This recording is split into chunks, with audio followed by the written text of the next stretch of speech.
street heat is suffocating. I'm waiting and always hesitating. Kryptonite desires set my heart afire. Heart on fire. Set my heart afire.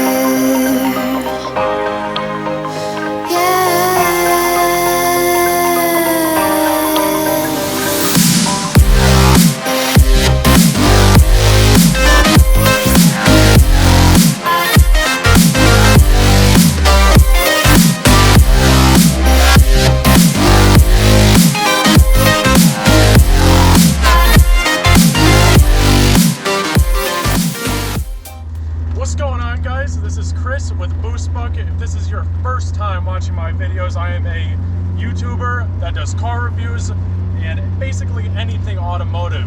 Today, it is a sunny day in Pennsylvania. Oh my God, it feels weird saying that because it is never sunny here. It rains all the time, and if it doesn't rain, it snows. But we are in an insane Cobalt SS, and that is the owner, Larry. We are finally together. Took a while to get this video on the road, but we are finally here. It's a 2007 Cobalt SS, like you said, and you got a bone stock in 2013. It's 2017 now. It's come a long way, but bone stock, this has a supercharged inline 4. I think it's a 2-liter, right? 2-liter, 205 wheel horsepower, or 205 crank, sorry. Yeah. 200 torque, right? 200 torque. Feet. It doesn't really get out of its own way, to be completely honest. Right. But it looked good. Right. They had the appearance package. They had a big wing on the back, not as big as this one, but the quad lights look really good too. That's one of my favorite. I love them because I always loved the Nissan GTR R34, as every car guy has. And I'm like, well, I was like, it's not really a GTR in any means, but I mean, hey, taillights kind of look similar, so why not? Right. But as a stock car goes, it was pretty quick. It is, like you said, over 200s compared to other 4-cylinders that are out in 2007. Absolutely. It moves. Not to mention, it only weighs 2,900 pounds, so the power to weight ratio is definitely good. Let's talk about modifications, since we're definitely going to need some time. We'll just touch on the modifications on the exterior right now. I know you made your own ground effects package, the wing, you have the wheels, everything. Go ahead, touch on everything, because it's definitely not stock. Well, I really wanted something to look like it was expensive without spending a lot of money. Right. And I'm not one to be like, oh yeah, that diffuser's $1,100. Would I want it? Yeah. Could I make something for a lot less? Probably. Will it be as nice? I don't know. But I'm always into that, like, if I can't buy it, let's see if I can make it. Right. So it's a Cobalt. Nobody modifies them extensively.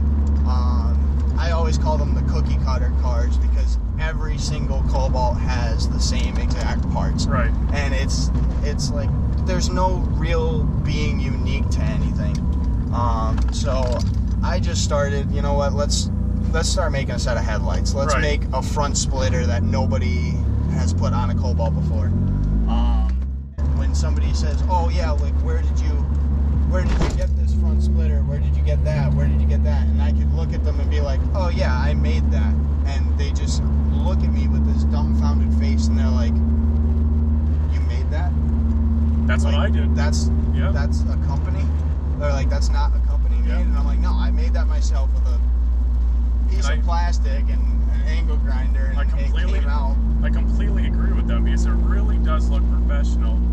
And it just completely changes the look of the car. And the main thing is, no one else is going to have that sort of ground effects like this. Exactly. And like you said, it makes it original, it makes it yours, it makes it your own, and it really does look fantastic. I really do like that. So that's the exterior. It's dipped in this matte gray. It has those red wheels, and it's seated perfectly. Such a perfect stance, and I really do like that color scheme. That's what I was telling you before. That matte gray with that awesome. What color red is that? It's just like a gloss red, right? It's called Static Red by Prismatic Colors. A little bit loud on the exhaust. Loud, I don't know if we're gonna be able to hear this, but shout out to Scott Furies from Furious Finishes who powder coated them for me. He did an awesome job. They came out perfect. I couldn't be happier. I knew I wanted a bright wheel to contrast the matte gray, and the red was just such a bright, vibrant choice. Right. And I never thought I would say I like red wheels, but these are just, I love them. Awesome. I completely agree too. It completed the look of the car. I completely agree. And I couldn't be happier with them. Completely agree. And so we're coming up to the road I like to call the snake. It's got some good spots to Tesla handling on this car, and that is one thing that I could already tell that you hit right on. This car, it's tight, the steering is so tight, the suspension is so tight. The steering on this car is very impressive to me, actually. It's just immediate response, it's weighted perfectly. Oh, absolutely. So I really think Chevy did a great job there, as well as you with your modifications that you did. And let's talk about modifications. What did you do suspension-wise to this car? Suspension-wise, D2 Racing 36-way adjustable coils. Modified the rear beam for stability purposes. ZZP hooked me up with their rear sway bar. Eibach front sway bar. Rotated transmission mounts that help rotate the transmission down to get a better power without axle bind. Solid motor mounts to keep the engine in one place because it does want to flex a lot. The brakes are cross-drilled and slotted. They have Hawk brake pads on it, the stickiest compound that they make. Trying to think what else we got. MRZ front strut bar that goes over the engine just to keep everything in line. Did a couple other little things, nothing really, more of my kind of take on how things should be done. There's no real name for it, but made limiting straps for the rear so that when I do go hard into a corner, like we're about to do here, like what we're about to do, the rear suspension doesn't really want to drop out of the rear of the car. Right. So we're coming up on the snake now. Get a little bit of a speed. And already I could tell you, the modifications really did this car justice because it is just hugging these corners like crazy. Zero body roll. Oh yeah, it is literally planted like on rails. It sticks good. Jeez. Hitting this at 60 miles an hour. That's fantastic. And look at the steering feels fantastic. Such a well weight that they did on the steering. That's the biggest thing that I like. But it's so like pinpoint accurate too. It's kind of hard to explain, but it's just as soon as you move it, it goes the way you want it. You know what I mean? Which I would hope. And that's what's nice about the NRG hub. I did do an NRG hub with an NRG Racing Series steering wheel. Right. And it's a lot smaller than the stock wheel, which means you get more of a range of motion throughout your turns. You don't have to be fighting with the wheel as much. Literally, you just kind of just IndyCar style it into a corner, and the car will handle. And I mean, as far as suspension, you go into the aerodynamics too. You got the front splitter, you got the side skirt extensions with an actual fin on it to just kind of break up the air on the side of the car. Then you got an ARP wing blade on the back with custom-made mounts that I had water jetted, plus the rear diffuser. I mean, everything works in unison and I completely to create that, like, such a unique feel of how the car should be in a corner. I completely agree because just everything is so pinpoint. It's one of my favorite cars that I've actually driven, and I've driven quite a bit of cars, and it's just such an amazing combination that you put in it. Good job. Completely agree. I try. I do want to say, you know, saying so many good things about this car right now. I do want to say a couple of negatives. Which I admit there is a lot. There's a couple negatives that I already tell. The two things I'm feeling right now, although you have some work done to the brakes, you really have to get into them to stop the car. There's some travel, and the car doesn't feel heavy, but when you're braking, it feels heavier than maybe it should feel. You know what I mean? It takes a little bit to brake. The second thing is it has RPM hang between shifts. I don't know if you know what I'm talking about, but when you go to shift, the RPM hangs a little bit longer than I feel it should. Yeah, it's not one of those instant drops. Yeah. But those are the two things I do realize that maybe it could be changed, not by you, but by Chevy when they did make these. But now that we're talking about the mechanical aspects of this car a little more, let's talk about the engine. What do you have done? I know it's METH injected, pulleys that you were mentioning before. What do you got? Exhaust, definitely. Exhaust, it's pretty much a ZZP header mid-length combo with a cat delete. Got a Megan Racing catback on it. Didn't really like the Megan muffler, cut that off. Didn't really like the resonator, cut that off. Basically just used the piping. And my girlfriend has a 2015 Lancer Evolution, and we modified her exhaust, so she just had it laying around. I took the resonator off of that, welded it in the middle of this. There you go. Just kind of reused it. It was a budget build as far as exhaust, and then started researching some different exhausts, and I wanted something that was loud yet had a good tone, and I changed the muffler like 9 or 10 times before I got a Greddy RS Revolution style Cannon on there right now. So far so good. I've had it on for 2 weeks. Not too bad. Neighbors aren't complaining too much.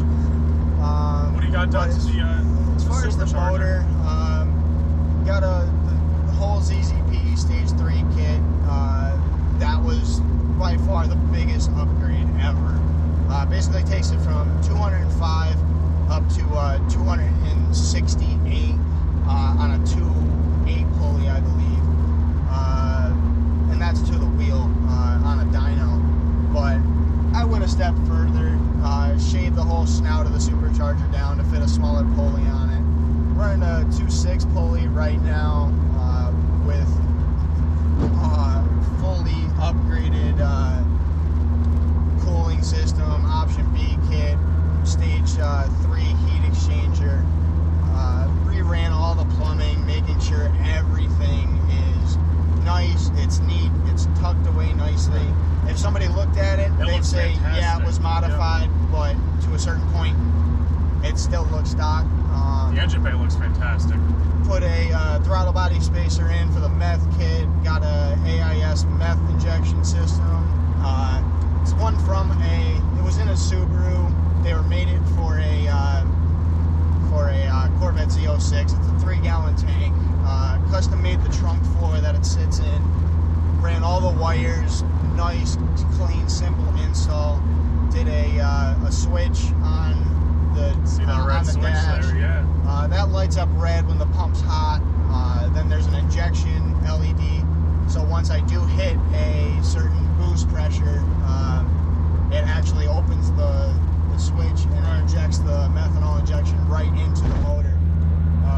That way, keeps the intake air temperature cool, and plus it adds a little bit more oomph. Well, since we're talking about all this mechanical stuff, it's got 205 wheel horsepower, or crank horsepower stock. Yep. 200 pound-feet of torque stock. We're around 300 to the wheel. Torque figure probably 270, 280. Waiting to get it actually on a dyno to kind of iron out some of the kinks, but I mean, it moves. Power to weight ratio is phenomenal, and I'm sure once you do the pull, you'll feel the pull of the supercharger. You don't really hear the whine too much now because of the exhaust, but I mean, it's a fun car. It doesn't put you back in the seat too crazy like a Supra or an STI, something like that. But as soon as you hit the gas, you're instantly back, and you're instantly just trying to fight it to keep it straight. So let's open the windows. We're gonna do a second gear, 3,500 pull, and we're gonna flip that switch, and we will see how this is. Now I'm gonna hang on for my life because I know this torque skid steer is gonna be insane. So let's get down this hill right here.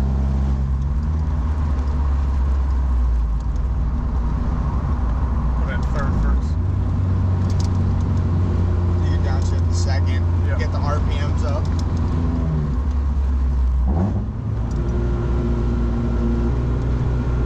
All right, guys. 3,500 RPM. Let's hit it.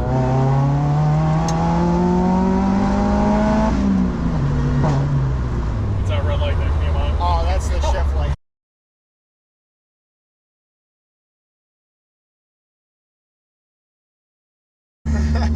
All right, guys. So we're gonna do another 3,500. Just hit it from second. We're gonna hit it from second. Here we go.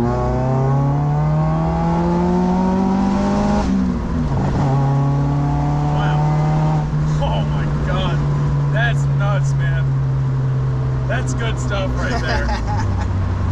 It's so crisp, you know what I mean? Yeah. It's just the torque is just boom, hits you. That's great. I'm gonna put the windows up here. Watch your arm. I think so. Wow, what a great pull this car has. That's fantastic. It's pretty intense. You're fighting the car the entire time to keep it straight. That's great. Thanks for letting me do that. That's No fantastic, problem. man. So we're gonna wrap this up here. Make sure you follow Larry and this Cobalt SS on Instagram. What's your Instagram? Let the world know. Instagram need NED4 number 4 speed 990. Pretty much like the game, except kind of different. But I don't want to infringe on copyright Need for Speed things. But yeah, that's my Instagram name. I'm always posting stuff, new projects, things I'm working on. Sometimes I throw my girlfriend's Evo in there too, just to kind of. She's got a nice Evo too. Definitely check her out, guys, as well. EVOO 3H's _92. It'll be, I'm sure, in the description. Yeah, You can include absolutely, that as absolutely. well. And her car, it's a work in progress. Got a lot of things coming. Kind of putting my car on hold for now. Gonna focus on her car. Get hers to somewhere roughly where mine is now, so keep a lookout for that. And Awesome. you'll hear a lot from me and her and my buddy Chris here. Awesome. And we're gonna be making moves. Definitely. So thanks so much for coming out. No Appreciate problem. it. It's such a great car. Guys, make sure to subscribe. We're going to have a ton of videos coming your way. Help me hit that 500 subscriber goal. I'll see you all next time.